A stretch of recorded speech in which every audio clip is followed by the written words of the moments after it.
Welcome back to the Growth Over Goals podcast. I'm your host, Jordan Montgomery, and today I'm with Nick Santonastasso, who is one of the most inspirational people living in the world today. This guy was born with a rare condition called Hanhart syndrome. He's 1 out of 3 of 12 people born with this condition that are actually alive. His condition put him in a situation where he was born with no legs and only one arm. Actually, doctors thought when he was born that he might have some really serious issues related to his internal organs. Turns out, Nick didn't just survive his condition, he has been thriving with his condition. At the age of 27, he's a nationally renowned keynote speaker, he's a best-selling author, and somebody that brings inspiration and hope to the lives of so many who are facing challenge today. Nick, it is an absolute honor to have you on the show. Thank you. What an intro. I really appreciate that. I'm grateful to be here and ready to serve these people. Well, bro, we're going to do that today, and I get to learn from you. I've been following you for quite some time. We're connected on social media. I've watched multiple of your YouTube videos, and we got connected through some mutual friends several months ago. What a gift that was. Man, I want you to drop us right into the story. You've got a unique story. You were born, you're one of a few people on the planet that has this condition, Hanhart syndrome, and some people listening know your story, some don't. For those that don't know your story, could you just take us all the way back to like your birth story? Where did your story start? Give us that sort of origin story. Yeah, absolutely. So I'm 27 years old. And so in 1996, my parents went in for just a regular ultrasound. And it was a later one. And they sat them down and they pulled the baby up on the screen. And suddenly the doctors started freaking out. And they were like, well, what's going on? And they said, well, from the looks of it, it doesn't look like your baby's limbs are being developed. You know, he's missing his legs, he's missing his arms. They said my face was messed up. They clearly lied about that. And they said he's got what we call Hanhart syndrome. And so they gave me about a 30% chance to live.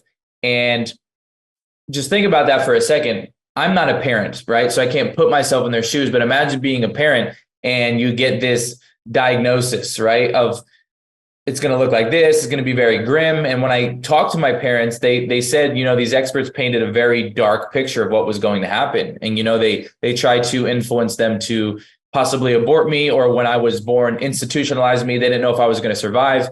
And this is where my mom and my dad really leaned into their faith versus their fear.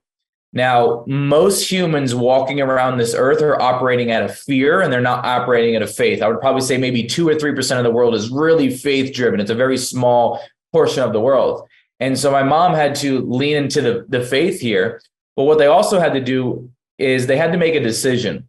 You know, and oftentimes in our lives, whether it's in your body, your mind, your relationships, and your wealth, you think changing your life is this big, drastic, overwhelming thing. When in reality, my friends, your life changes in a small moment of decision. And so when my parents made that decision, the decision was that they were going to focus on the 30% chance of me living versus the 70% chance of me dying. And I think that was so massive because when you study the brain and you look at the brain operates, what you focus on, you get more of. It's the bottom line. And most of us have disempowering focus patterns, right? We have a specific pattern of focus. And so we walk around and we focus on all the things that we don't have. We focus on all the things that we can't control. We focus on the past and all the things that didn't go wrong. And that's the brain in autopilot. And so if you don't train your brain and you don't harness your focus, you're going to be in a very dark place in life. And so they focused on the 30% chance of me living. My mom went in. It was a C-section. So I came out of her tummy. And when they did tests on my organs came back 100% healthy. And the only thing that was affected were my limbs. And so now I have this unicorn body, no legs, one arm, I got one finger, and we're rocking and rolling. And so that was my introduction into the world. And praise God for like your parents and their decision to continue on, right? Like you think about that decision, a young mother and receiving this news, and maybe not everybody would say, hey, let's go forth. Let's move forward. Let's believe and have faith that we're going to raise this healthy baby boy. And then come to find out healthy organs. And Nick Santonastasso is born and your life begins. And so walk us through childhood. I know some of these stories because I've studied you and I've listened to you speak. You have some amazing stories. You have used humor so well. I think in just sharing your story and your life's challenges, I think you inspire through humor, but you've also had some really difficult moments. And so I'd like for you to just walk us through what it was like to grow up for you as a child, no legs, one arm, one finger. Tell us about what that was like growing up. Yeah, for sure. And I want to acknowledge the humor comment for all the communicators and leaders out there is like, that's your ability to disarm a crowd, right? Like I immediately disarm a crowd by either making fun of myself or making a joke because it creates a safe container and people realize that you're just like them. Because oftentimes when you're on the podcast or when you're on the stage, people look at you as this big bad thing. And sometimes they can't relate unless you're just show yourself that you're human. And so I use humor to disarm people so they can laugh at my jokes because I'm a funny guy. So I think growing up, what's pretty interesting is if you look around the world, you have people with all their legs and all their arms, yet they're still more handicapped than I am. And what I mean by that is you can have all your legs and all your arms, but you're still handicapped and crippled by your upbringing. And when I get into this little segment here, in no way, shape, or form am I throwing stones at whoever raised you. I want you to understand that whoever raised you did the best they could with what they knew and their current conditioning. They only know what they know. And so for example, with my parents, when it got to, I don't even know what age it was very early on. Of course, I wasn't a little baby, but as I grew up, they would put my clothes in front of me and they would sit me down and put my clothes in front of me and say, okay, Nick, figure it out. And they wouldn't do it for me. And I'd be so pissed off. I'm like trying to get the shirt on and it's not working. And then they would move me to my high chair and my mom would like put a spoon there with some tape or like some Velcro and they would put some Cheerios there, waffles. And I'd be like, okay, have at it, like figure it out. And when I asked my parents, because I asked my parents later in life, I'm like, why did you do that? And my dad said, Nick, if I would have put stepping stools everywhere and I would have made everything easy and put loops on the zippers, you would have got smacked in the face by reality when you turned 18 and you moved out of the house or whenever you moved out of the house. And so he's like, I was trying to create the environment where you knew what adversity was. I mean, you were born into it, but I wanted to add more adversity, which is really hard to do, but add more adversity, not like coddle you. And there was two things that really programmed my brain living like that. The first thing was I got very familiar with failure. And I understood that failure was a part of the process. It wasn't something that I ran from. It wasn't something that I hid from. It wasn't something that I was ashamed of. Now, if we flip this to the audience here, is like, where would you be or how further ahead would you be in life if you weren't trying to be perfect and be on this perfect winning streak? If you embraced failure, if you got messy, if you got your hands and your feet dirty, whatever it may be, because I understood that failure was a part of the process. And the faster that I fail, the more data I can get and the more that I can succeed. And so I came up with a little rhyme. It says, if failure is a friend, you'll learn till the end. If failure is a foe, you will never grow. And so maybe this is a seed planted in your life right now. Maybe I need to reevaluate my relationship with failure and run towards that thing. But the other thing that they cultivated me into at an early age was because they didn't do the physical work for me of feeding me and dressing me, I became solution oriented very early on. Right. And if you look around the world, if you look at another pattern that most humans fall into, is most humans walk around and they focus most of their energy on the problem and not the solution. And your problems need focus to live. Focus is like the gasoline to your problems. And so maybe in your life, you've had this small, teeny weeny problem, but then you focus all your energy on it and it became massive and overwhelming and crippling and handicapped. Because what you focus on expands, what you focus on, you get more of. And so I became solution oriented. And if you take that into business and in life, you and I both know you get paid in direct correlation to the problems that you solve and how big and how complex they are. Come on. And so I didn't know early on that I was learning one of the most powerful tools of like focusing on the solution. And so that was like a summary of the upbringing as like a little boy, but also getting into preschool or getting into kindergarten or getting into, the first few grades. To be honest, I wasn't tainted. I didn't even know I was different. I didn't know I was different. There was no programming from the world of the matrix, whatever you want to call it. There was none of that. And I was just this pure young boy who didn't really know that he was different. And I feel like I became aware of my differences when I got into middle school and high school. So you're into middle school and high school, and we know that middle school can just be a difficult time, right? Like we've got a 6th grader, she's right in the thick of it, going through middle school, a time where kids can just be pretty brutal and candid. You've got some crazy stories.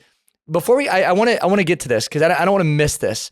When you were talking about failure, and then let's go to middle school, high school, you get this skateboard story. And the skateboard story, and I don't know how old you are when this happens, but there's sort of this moment where you do this trick on a skateboard and everybody's like super impressed, right?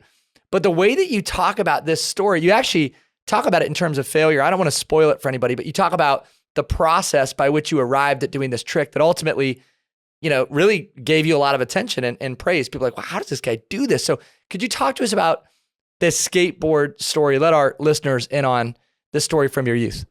That's so funny. I want to acknowledge you again because you really did your research. Because as a speaker and a communicator, like I'm always evolving and I'm always adding more stories. And I haven't talked about the skateboard story in a very long time, and so this gives me the opportunity to do so. And so my brother, who I looked up to, I wanted to be just like my brother. He was into skateboarding. He had like the long hair. I remember he used to have these. They called them soap shoes. You would put soap on the bottom of your shoes and like grind on rails and stuff. I don't know. He was just crazy.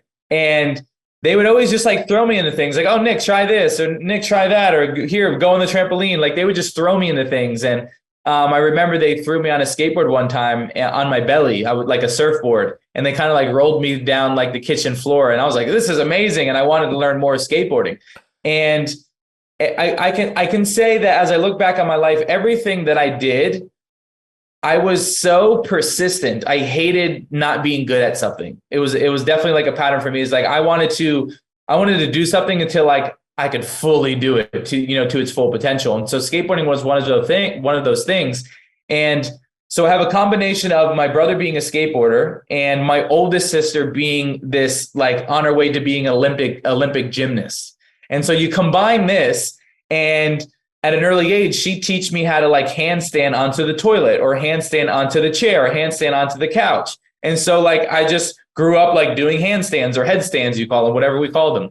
And so I was like, what if I can combine skateboarding with a handstand? And this would be like a crazy trick. And I didn't want to show my parents at first because it was like a crazy, and like they would freak out. And so I tried to do this handstand. I would fall, and I get scraped up and I get banged up. And then finally, I call my parents outside. I'm like, Mom and Dad, I learned this new trick. Like, come look. And so I skateboard all the way to the top of the hill, where the top where the stop sign was. And I'm like, Mom and Dad, are you ready? They're like, my mom's like, oh my God, like what is he gonna do?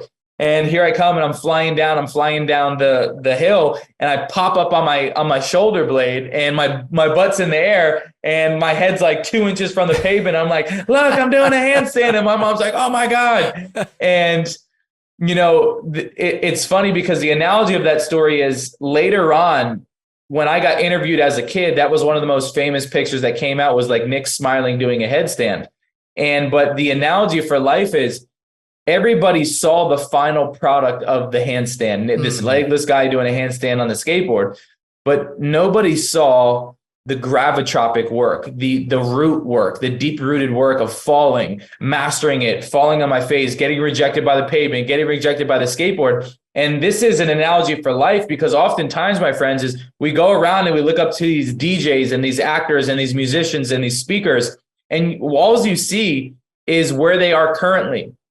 You didn't see all the no's. You didn't see all the rejections. You didn't see all the nights where they were like, am I good enough? I feel inadequate. Is this really what I should be doing? And so understanding that when you can commit to what we call the gravitropic work, the work under the surface, behind the scenes, that work, and you dig your well deep of your mastery, whatever it is, I don't care if it's skateboarding, speaking, leading, sales, when you can commit to doing the work behind the scenes, that's the work that you get paid in public for. And so understanding that, like, you may be like, oh, this guy just became successful, he's just this overnight success. It's like, nah, that's been 10 years of that. And you're just seeing, come on, the real man now, right? The real woman now. Yeah, so good. Well, I remember hearing this quote, and maybe it was Damian Lillard that first said it, right? But if you want to look good in front of thousands, you got to outwork thousands in front of nobody. And that was you, man. Just this work, right? The deep work behind the scenes that nobody else sees.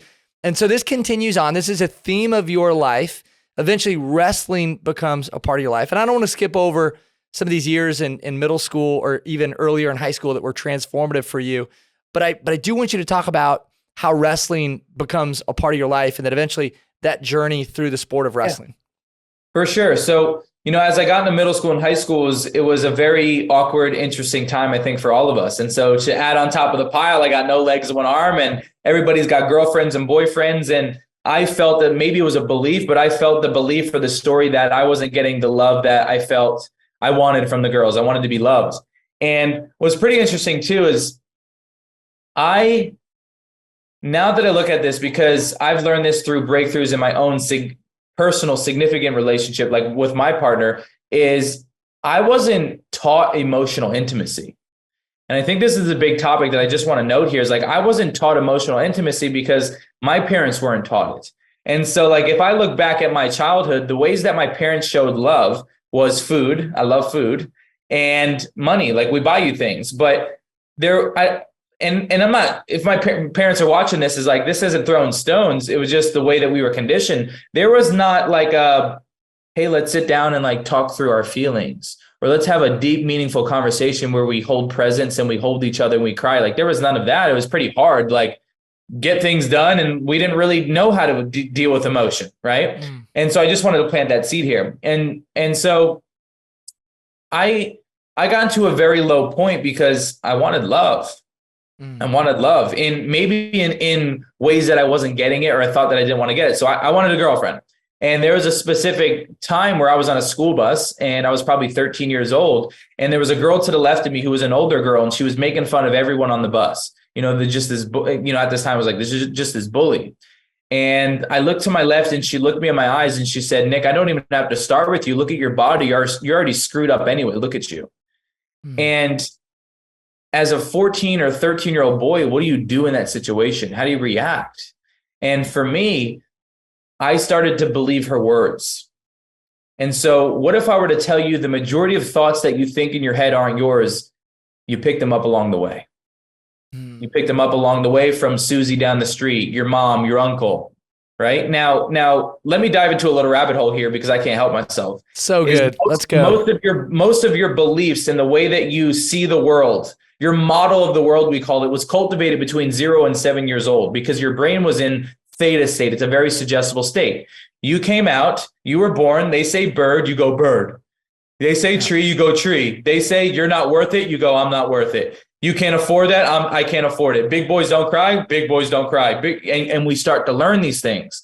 And what's pretty interesting is most of your personal development growth will come from you unlearning, not learning new things. It'll go from unlearning all the indoctrination that doesn't serve you. And so based on specific experiences, they emotionally charge us, which is stored in the body, but then we start to believe things. And so because of this specific experience with this girl, I believe that I was disgusting, that girls don't like because I have no legs of an arm, that I'll never have a girlfriend. I never go to my prom. I'll never go to my winter formal. And I never did any of that stuff. And so that pain of not feeling enough was the driver or the catalyst to then go try wrestling or to go find confidence, to go find self-worth. But I'll tell you this, women, or girls, I should say, as a young boy, pushed me to suicidal thoughts. And I think a lot of people can relate to that because based on one experience, you think that's how the whole entire world is. Wow. And that's just not the case, right? Wow. So I can even flip it onto the audience is like, what box have you put yourself in? I'm just a mom, Nick. I'm just a dad. I'm just a truck driver. I'm just this. I'm only 20. I can't lead. What are all these things that maybe you caught or picked up along the way that you start to give power to? And that's the reason why you're stuck, because you're in this box, you're in this story. And so going back to pain, humans will change for two reasons, pain or pleasure. But when you look at basic human psychology, humans will always run away from pain faster than we'll run towards pleasure. So that's why y'all don't start going to the gym until the doctor says you're fat, you're obese. Sorry, I'm gonna shoot it straight here.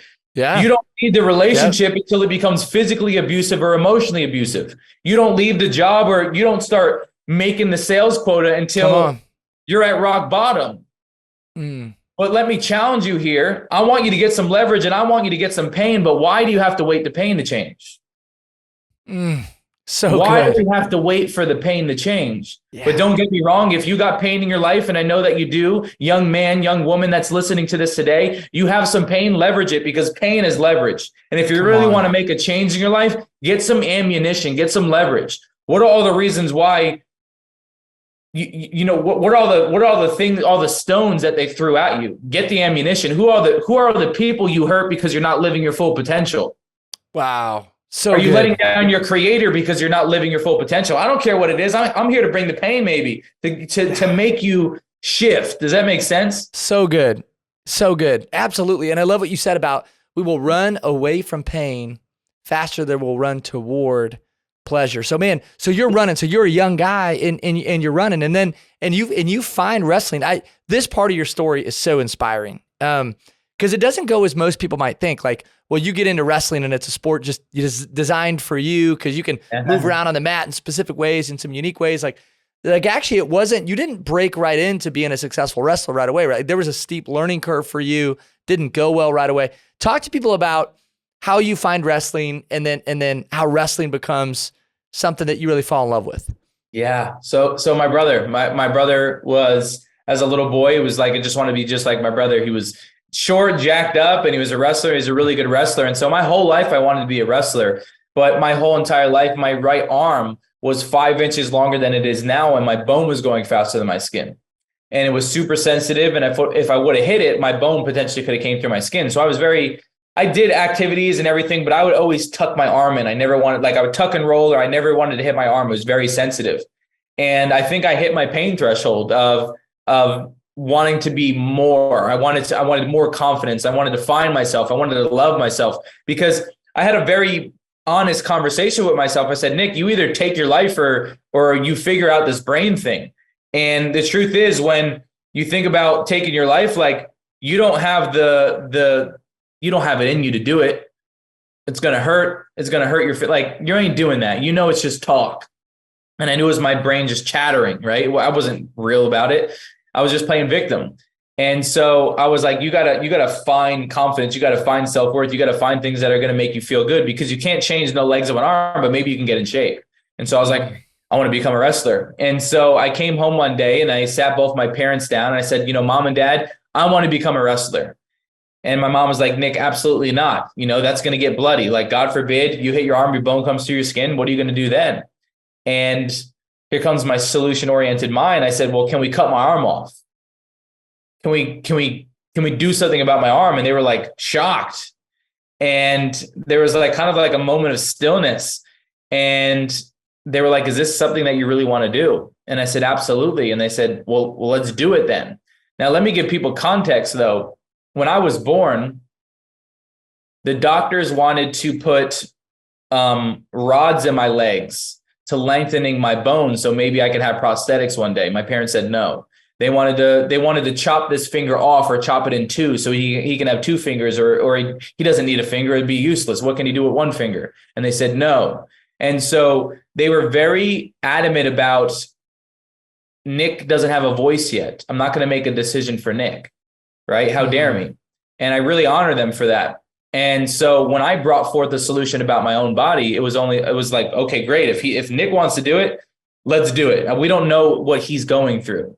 And so my sophomore year of high school, they scheduled the appointment for the doctors to amputate my arm. And so they lasered 5 inches of my arm off, and they pulled excess skin from my shoulder over my bone so there could be a padding so I could beat people up if I was going to become a wrestler. And I came, I didn't even tell my teachers. And I always say I go back to school, I was the happiest kid that just cut his arm off. I'm in a cast. I got stitches. They're like, what'd you do? I'm like, I cut my arm off. Yeah. And they're like, you're crazy. Like, what are you doing? And wild. I said, I'm going to become a wrestler. And there was people that supported, but there was also people that laughed, and with their closed-minded brains. And they were like, well, how you can become an athlete, let alone a wrestler? You have no legs or an arm. And I think when I analyze my life, even to this day, I never let haters cripple me. I let it fuel me. It was always like, oh yeah, please tell me more. Tell me more about how I'm not going to become a wrestler. Like I ate it up. Yeah, And, come on. And I think that's a lesson for a lot of people is like, listen, when you do big things in life, you're going to get hate. But also sometimes it's your closest family and friends that just don't align with your vision. And that's totally okay, my friend. It's like not everybody's going to see themselves in this big, massive vision. So be the one that exposes them to what winning looks like at a high level. Like, God bless them, but like, let's show them what winning looks like. And so I became a wrestler. My sophomore year, I was, or my junior year, I was JV. And then my senior year, I was the starting varsity wrestler for my high school. And that sport really showed me how much I could push myself physically and emotionally, but also like, now, I just put this here, put 2 and 2 together right now is like my identity elevated when I became a wrestler. It was an expansion of my identity, right? Because I went from and this is my model of the world, right? I went from a kid in a wheelchair to I'm a wrestler, right? Like I'm a big bad wrestler, and maybe the girls were like me, and all the girls, there's cheerleaders there, and the wrestling managers, and all this different type of stuff, and so it gave me significance.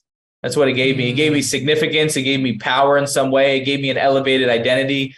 And I was just getting in shape. I felt good. And so that was the story transitioning into wrestling, which then led me into social media and all that different type of stuff. But wrestling changed my life. And I think when you look at high achievers, I think the majority of high achievers come from some sort of competitive background. Yes. So true. So true. I mean, so just so our listeners get this straight, you make an intentional decision as a young child, as a kid, to amputate your arm, cut part of your arm off, so that you can participate in this sport that you're sort of discovering and learning to love. Then you get involved. You don't have success right away, but then you end up being very successful at the sport, and you find a sort of identity and a confidence and a security through the sport. And as I look back at your life, Nick, and I've sort of studied your background and your life, like all of a sudden your life starts to like take off, right? And kind of explode. Like to know you is to know a man who's confident and secure. Like you radiate confidence.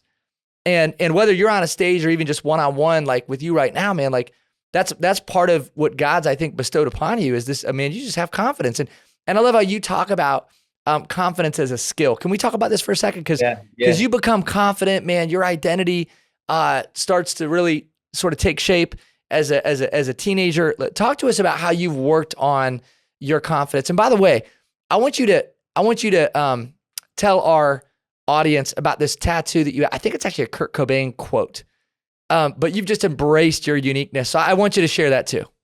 Yeah, absolutely. Listen, for all the leaders out there, you know, I was looking for the secret sauce, and the secret sauce is confidence. It's self-worth. And how you build that is you build undeniable proof that what you say you do is very, very simple, but it's also very, very hard because the brain tries to talk you out of everything. Yeah. And so, for example, you know, if I said, Jordan, we're going to do this interview, right? And by the way, we did reschedule. I appreciate your flexibility, right? But I was like, hey, I'm going to be here at 4 p.m. And he shows up and I don't show up. How many times of Nick not showing up is Jordan going to realize I'm unreliable? Now, based on his standards, it could be one and done. Could be 2, it could be 3, right? But now flip that on yourselves. How many times of you saying you're going to start working out, or you say you're going to close more deals, or you're going to prospect more, or you're going to build that company? How many times are you going to tell yourself you're going to do something and you don't do it? Are you going to realize that you're the liar and you're unreliable? And that's just the truth. And so understanding that pattern of you lying or not keeping your word shows up in all the other areas of your life.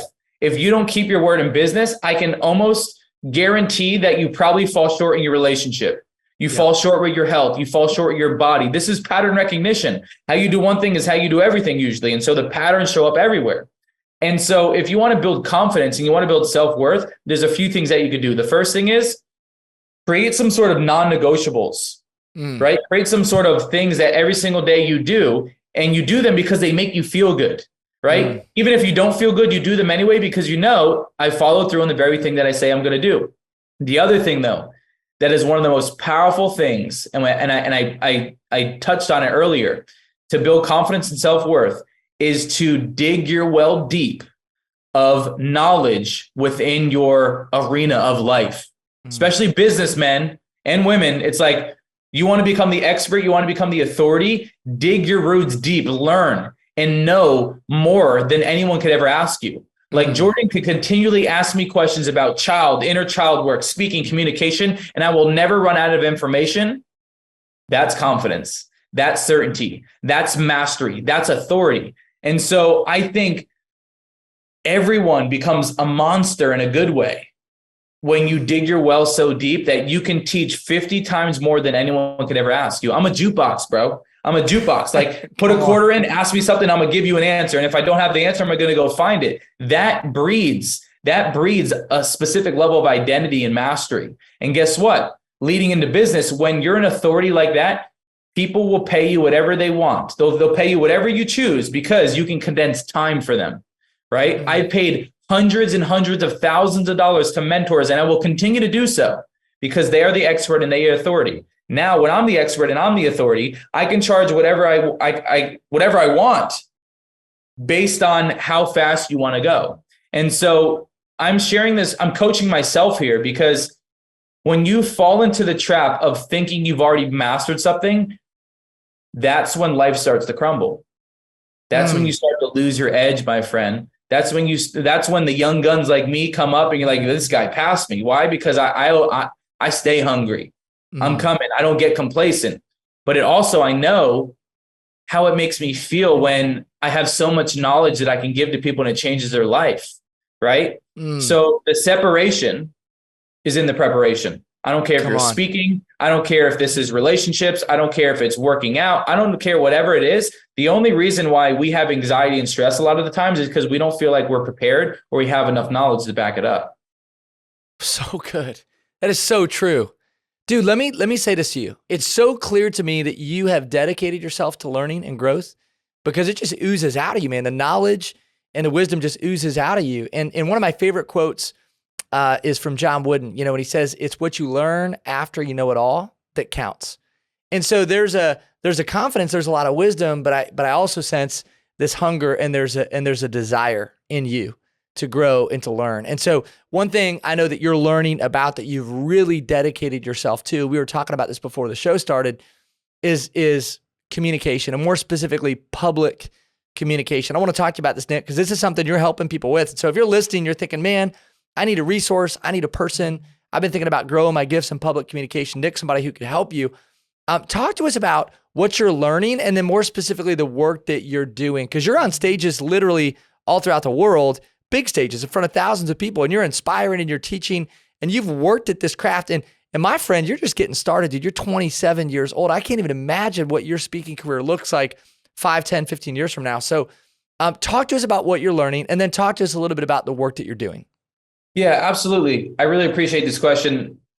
I started the company. I'll tell you how. I want to tell you how it started. I moved from I moved from New Jersey to Tampa to become a bodybuilder. And I know, like, they're like, how do you become a bodybuilder? You have no legs. I'm like, well, most of these guys skip leg day anyway, right? I'll fit right in. And so I moved from New Jersey to Tampa to become a bodybuilder. Now, side note, you also want to build confidence. Work on your vessel. Right? Like, listen, God only gives us one vessel and sometimes he misses a few parts, right? A few boxes, a few parts, right? So you got to make the most out of it. But also, if you fall short on your health, you fall short in other areas of your life. I'm just going to don't shoot the messenger. This is just how it is. Yep. Right? And so I moved from Jersey to Florida to become a bodybuilder. And one of my mutual friends said, hey man, I'm having a mastermind. Come over to my house. And I'm like, what's a mastermind? Like, I want you all to understand this, that the only thing that I knew how to do was pick weights up and put them down.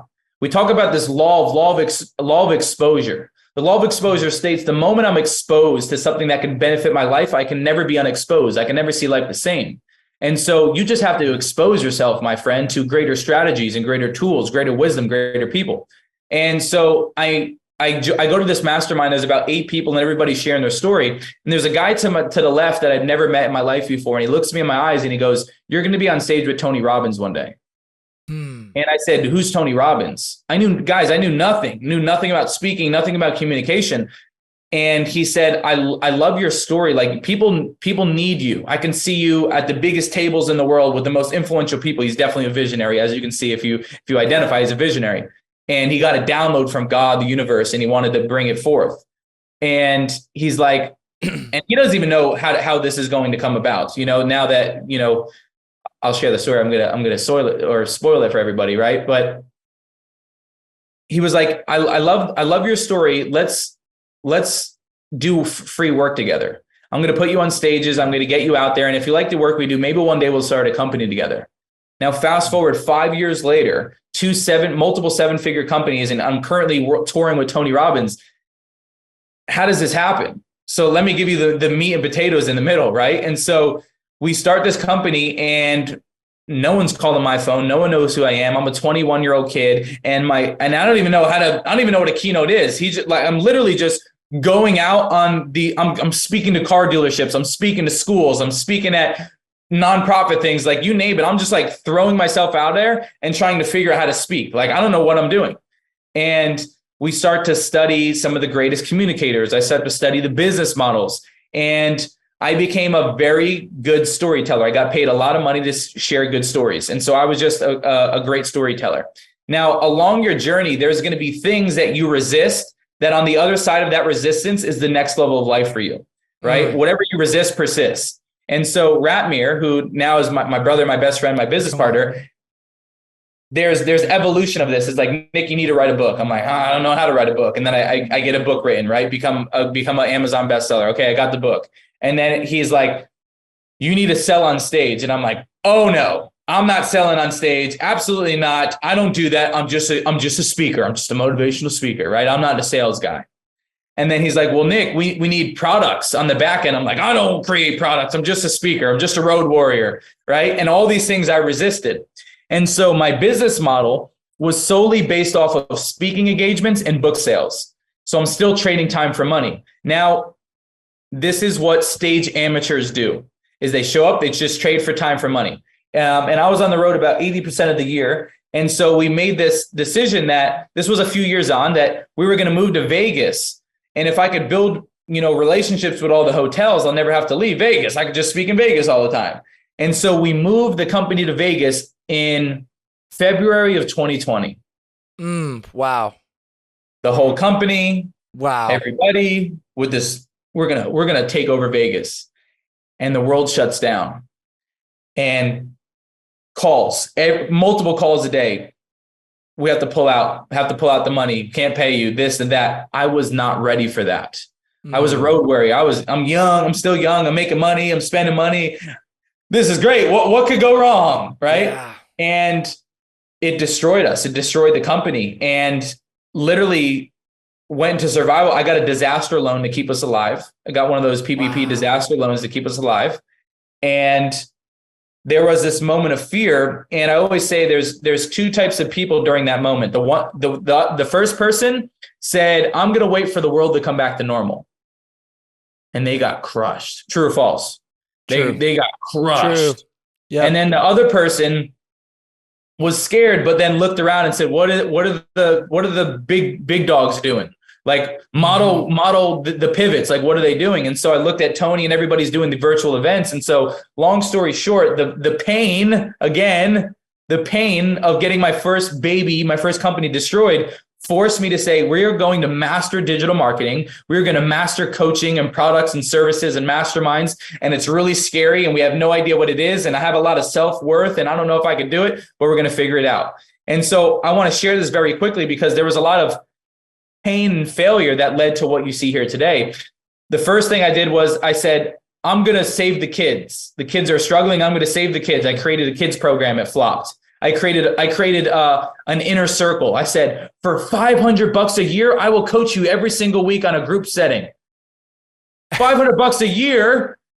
Do you see where my self-worth was, everybody? Like, do you see what I valued myself at? I couldn't see all this beauty. I couldn't see all this gold, right? Sometimes it takes other people to see the gold. And so I created a mastermind. And then long story short, because I want to speed it up, is I taught psychology and neuroplasticity and trauma work for the majority of my career.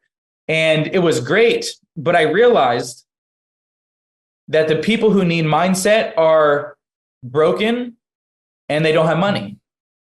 And so I'm trying to sell a high ticket program to people who are broken, who don't have money. Now I'm saying this in the most polite way, because those people need me. Those people need me more than anyone needs me, more than the rich people need me. They need me. They need to get their mindset right. That's right. And so I lost myself. I tried to go create a program on 6-figure coaching, and God punished me because I did it just for money. I needed a quick capital influx or an injection into my company. And so God punished me because I created something based off money. And I said, okay, God, like, I'm really lost here. I'm broken. I feel unfulfilled. I feel like I'm not giving my people value. I don't want to teach mindset like this. Like, I just want to do something different. And I always tell people, in order to find yourself, you must lose yourself first, my friend. Yeah, that's right. That's right. So if you're lost right now, good. Like, don't worry. It's just a season, and there's a reason for every season. Oh, don't get me started. All right. Come on. And so I notice a pattern now is, by the way, stages changed my life. Let me just say that, because I know we're coming up on time. It's like, stages changed my life. I've been able to impact a lot of people off the stages. I've created our own virtual stages. I do virtual events. I've done hundreds of thousands of dollars off mindset programs off the back end, transform lives. It's amazing. But I picked up on something. People will come up to me and they say, teach me how to speak. And I would go, oh no, I don't know how to do that.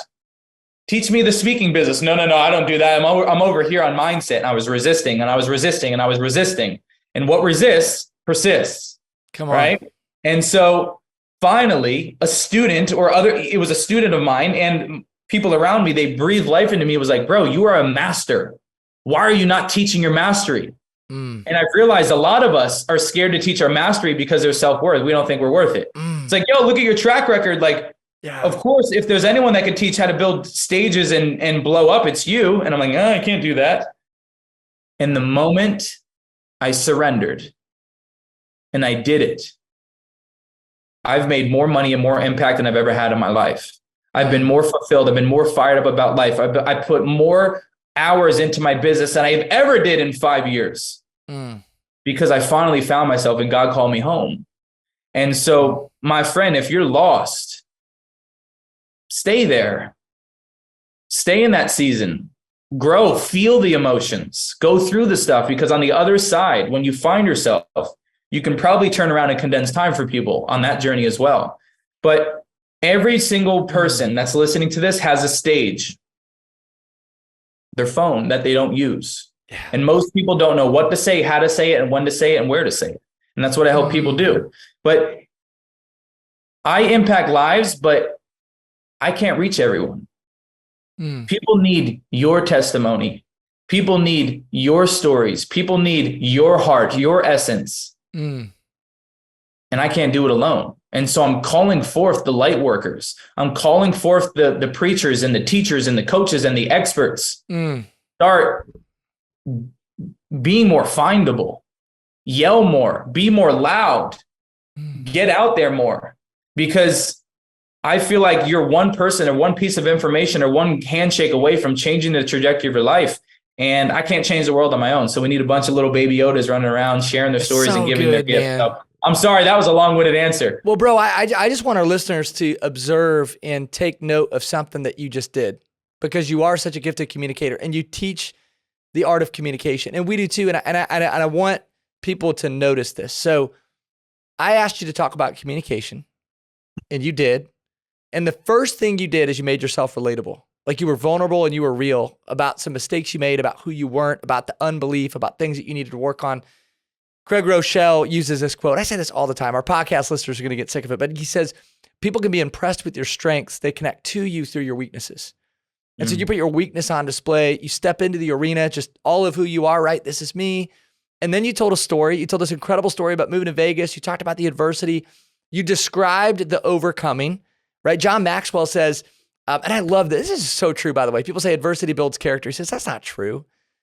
Adversity builds character if you allow it to. And so you talk about intentional choice, right, through the story. And then the final thing that you did, but that, I think gifted communicators do such a great job of, is you made it about the listener. I'm calling forth you. You have a story. You have something inside you. You have a stage. I want to help you. And so I just hope that that's like a mini session right there with Nick. You didn't even know that you were doing that, but you just put on a mini clinic and what it means to communicate publicly and reach people and inspire people. Bro, you are a gift. Man, you have a super sized calling on your life. And you are one of the most fascinating, interesting people I've ever interviewed and ever talked to. Like your maturity, your perspective.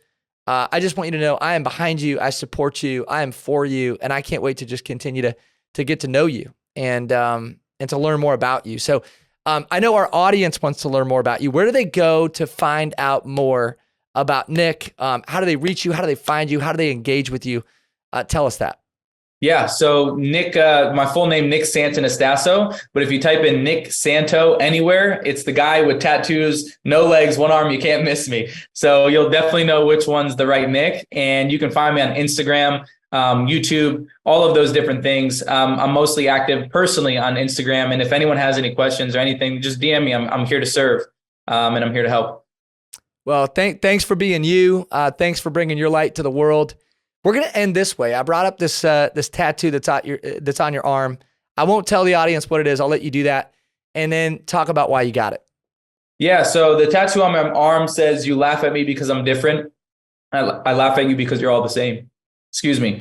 And it's about being the black sheep. That's what I feel like, being the black sheep, being the one that when everyone goes right, you go left. Being the one that speaks your truth. Like, by the way, like people who speak their truth aren't loved by everybody.